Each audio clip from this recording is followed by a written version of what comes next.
Final four teams are locked in for the Stanley Cup Finals. The East side with Winnipeg taking it to the the Nashville Predators. Sorry, by a score of 4-1, I believe.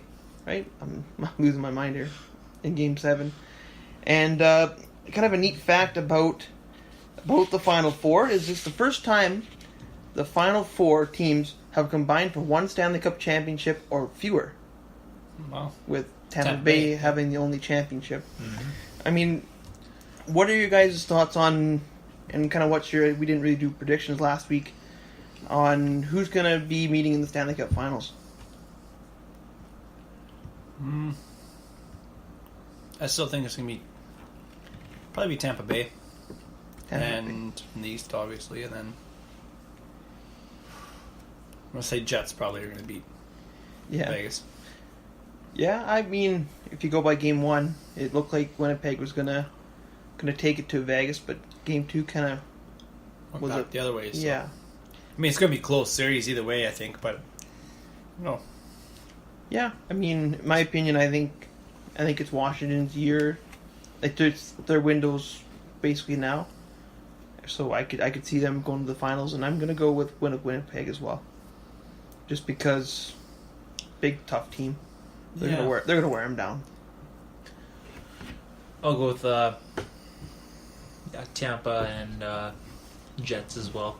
I mean, I don't really think anybody expected Vegas, obviously, and Washington to just crazy. Like get as far as they did. Yeah, like we've talked about all year. We've all doubted Vegas all year long. Well, I was one of the guys. You just expect it. When are they gonna fall? When are they gonna fall? When are they gonna get out? No, when are they gonna? Yeah, they're still not out. So it's like, well, it's not necessarily when are they gonna fall. It's when is the rest of the league gonna catch up to them? Because they were kind of taking everyone by surprise. You would have thought, at least by Game 2, people would have been expecting them, but I don't know. We kind of talked last week on how they were kind of built for success, and maybe. The people they have some smart people up top to kind of put the team together. It's if they can beat Winnipeg at home, Game 3, then I think that's who I think has the best shot at winning the cup. Because Winnipeg's always been even in the Nashville series, they've been the better team on the road. Yeah, but Game 3's in Vegas. The first two are in Winnipeg. Yeah. Sorry, did I? Yeah. Okay, anyways. Other way around then, I guess. But no, I know what you're saying. If they can, if they can win these couple at home, then especially if they win both of them, that'll be 3-1. Because I think they can easily take out Washington or Tampa.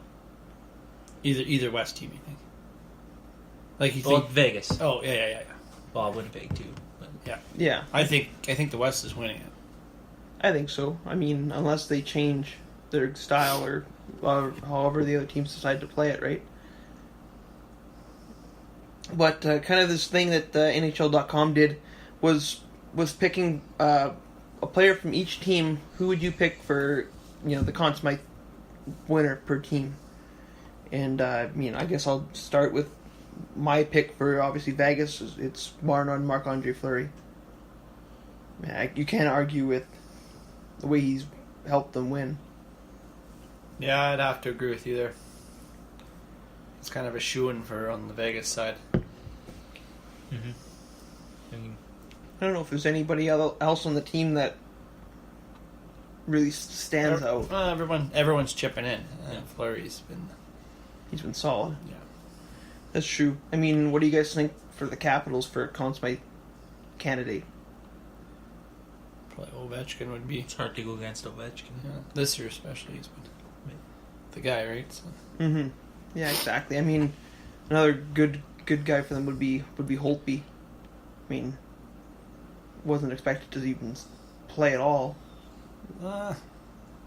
He's been winning. It's hard to say. I mean, tonight he had a rough game. Like 4 goals on 18 shots. Yeah, that's true. Yeah, that one's hard. I'd probably say Ovechkin though if I had to pick one. Yeah, I think me too. I think he's really stepped up this year, especially. I mean, I don't know. Winnipeg, I don't know if you guys... Scheifele. Yeah, Scheifele. I think he's pretty much a shoo-in. Yeah, I would have to agree. Yeah. Scheifele. Wheeler's been actually pretty good. Yeah. You haven't seen as much from Laine this year. But I mean, it's his first big shot, but... Well, it's his first playoffs ever. Yeah, but it's... I mean, he's the guy, right? Yeah. He's one of the guys, I guess. But I think Wheeler and Scheifele... I mean, Hellebuck's not been too bad. He's... Yeah. Mm. And I mean, Tampa Bay, I don't know if you guys have a pick for Tampa Bay or not, but... Probably Point. Yeah, he's had a pretty Point's been the guy solid. that's been pretty steady. Yeah. I could agree there too. I mean, Kucherov's been pretty good too so far, but I'd have to agree with Point. He's been the difference maker for them. He's been make or break for them this playoffs, for sure. With the Predators gone, the rumor going around is Pekka Rinne, his future in Nashville. With Saros, maybe it's his time to step up. I don't know. I think Pekka Rinne is... And it's not because he's obviously not a terrible goalie or anything, but I think it's time to give Saros a shot. I mean, Pekka Rinne's mid-30s now. Like, he's not young. Yeah. I mean, he's not old, but he's not young. So, I mean, he'll be he'll have a job for sure. Yeah, he'll be a number one somewhere. Oh, yeah, for sure. But Nashville's they've always had a goaltender. They've always have a guy waiting behind the other guy. Yep. Since they've been in the league, they have. It's just, they Yep. can develop goalies like crazy, it seems. Mm-hmm. I don't know if it's, this playoffs he was kind of inconsistent with his play. And But he had a really good season. Possibly Vezina season. If you go back to last year's playoffs, especially against Blackhawks, he was lights out. Blackhawks hardly scored. Actually, Blackhawks didn't score at home. I think it was one goal they got. Yeah, wasn't it? they didn't get. They got shut out both times at home. I know. yeah. So I mean, Do you think it was the right call to pull him as fast as they did? In Game 7, I think so. it was on 2 goals, 2 soft goals. Yeah, I mean, you could see by his body language, he knew his night was over. Yeah, But I mean, they could have just taken a timeout. Then, yeah. I mean, It's kind of weird. as a candidate, Yeah, and and just give up on him like that. yeah, it seemed a little weird that he was out that early. I Only, think they're just trying to shake it up sooner rather than too late. and that's I have to agree with what you said there. You keep him in the game for another 10 minutes, he lets another 2 goals in, and then the game's 100% over. It's over by the end of the first period. Yeah, Compared to it was over when it obviously ended, but not gonna lie, I expected, just because how the series went, I expected to almost be like an overtime Game 7. It was- Way closer. it was way more goals than it was anticipated for sure. I thought, oh, this game will, But Game 6, Pekka Rinne was lights out. Yeah, You got a shutout, 4-0 shutout.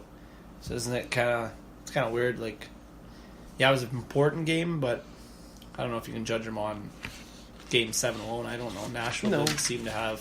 but even round 1, he wasn't as good as his season showed, right? No, he got pulled twice against Colorado. Yeah, And he got pulled twice in the Winnipeg series, too, so... Actually, yeah, that does kind of... And he's getting pulled a little more often, so... yeah, a little bit inconsistent, but not. I still think he's a wonderful goaltender. Yeah. But I don't know. Maybe it's time. Maybe not, though, too, right? This Yeah. is just what we've heard and speculating, right? But Exactly.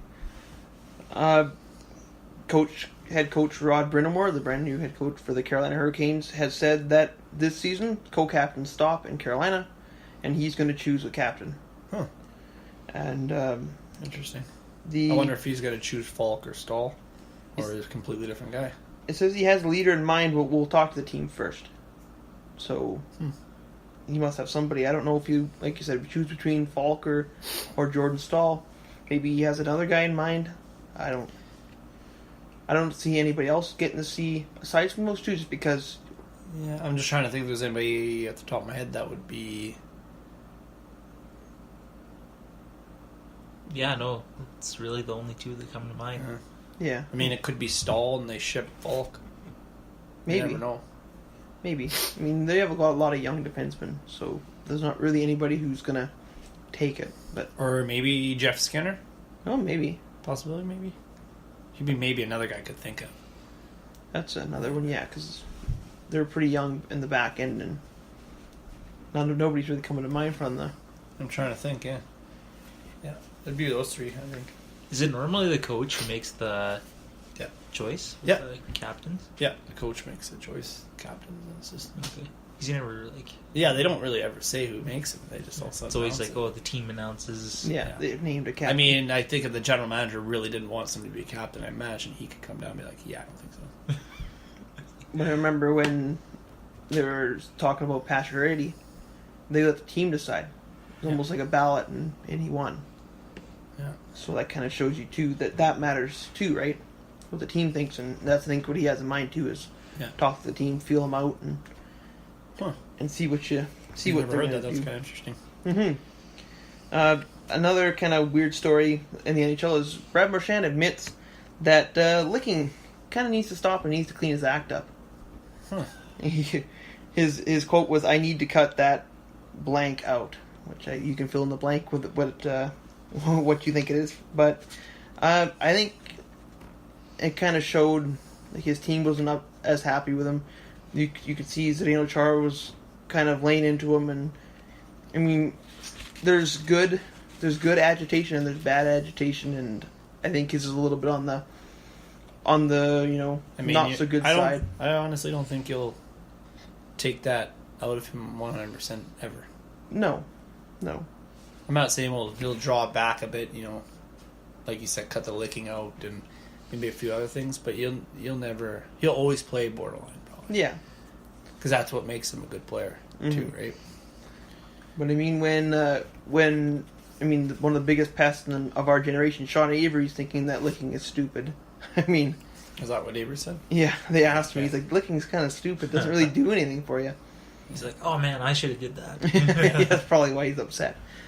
But like you said, that doesn't do anything for you. Whispering things in their ears or talking trash behind the ref's back. That's what Avery did best, and that's what gets the reaction. Well, I have something we can add to that. Chris Kunitz putting the puck into the net at the end of the second on Holtby, getting to Holtby's mind, right? Getting to his head. He didn't like that. No. He didn't fire it in the net. He kind of scooped it towards the net. And he put it in the net, and Holtby was losing on the ref, telling him, well, you basically can't do that. Yeah. Once again, you're playing with the other team's head. Like, you're getting... Yeah. Especially a goaltender. You can get in their head. That's... Yeah. He was riled up. Yeah, about he that was too. riled up about that. Mhm. Skating right to the benches. He was giving the refs an earful. Yeah, sometimes it's good. A lot of times it's bad, especially with goaltenders. Yeah, because the goaltender gets mad like that. It's hard to stop pucks. Yeah, exactly. I always remember Stanley Cup Finals, Chris Pronger taking anti-Miami's pucks. Yeah. Oh, yeah, that's too funny. Yeah. That was a little childish, but Bufflin came over and was trying to get the puck, I think it was. Yeah. Pronger had this collection of pucks, I think. Oh, man. He took game 1, 2, and 3's pucks. Yeah. Classic. But, yeah. But, I mean, you kind of mentioned making Stahl captain and shipping Justin Falk. And rumor coming around here is that the Edmonton Oilers are possibly shipping their 10th overall pick in this year's draft. And they're looking for a defenseman. I mean, some of the defensemen that have been thrown out there by whatever the analyst was, Colton Parayko, like you said, Justin Falk, Tyson Barrie, I'm slipping his first name, but that Montour from Anaheim. Brendan? Yeah. Brandon Montour from Anaheim, and Colin Miller from the Vegas Golden Knights. I mean, do you think that's fair? A fair return for the 10th overall pick in this draft? Depends who you're getting out of